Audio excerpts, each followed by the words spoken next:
Restaurieren heißt ja nicht wieder neu machen, sondern den Zustand erhalten, der da ist. Das ist irgendwie unsere Prämisse und unsere Ethik und das, was ganz wichtig ist.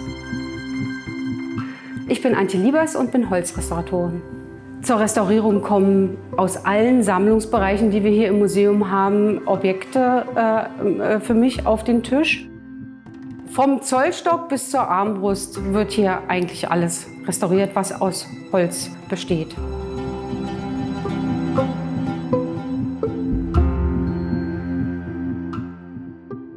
Insgesamt sind knapp 30 Armbrüste hier in der Werkstatt gewesen. Und zurzeit liegen 27 Stück hier, die also jetzt noch sukzessive bearbeitet werden müssen. Es sind wirklich unterschiedliche Herausforderungen für einen Restaurator. Jedes Stück ist tatsächlich anders, auch wenn man zunächst erstmal so ganz oberflächlich sieht, aha, hier haben wir jetzt mehrere verschiedene Materialien wie Knochen, Horn, Metall und Holz, also verschiedene Materialien zusammen an einem Objekt. Natürlich gehen wir immer mit Respekt dran an jedes Objekt. Ich habe einen Blick dafür, ich sehe das Objekt und weiß ungefähr, was zu tun ist. Zu festigen, ja, als allererstes, wenn Teile lose sind, eine Reinigung in jedem Falle, eine Konservierung auch.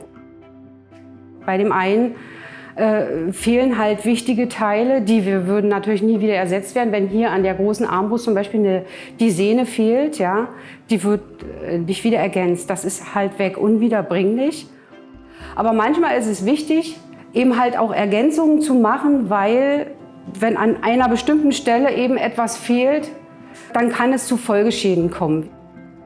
Ja, also man tastet sich immer von einem Arbeitsgang in den nächsten.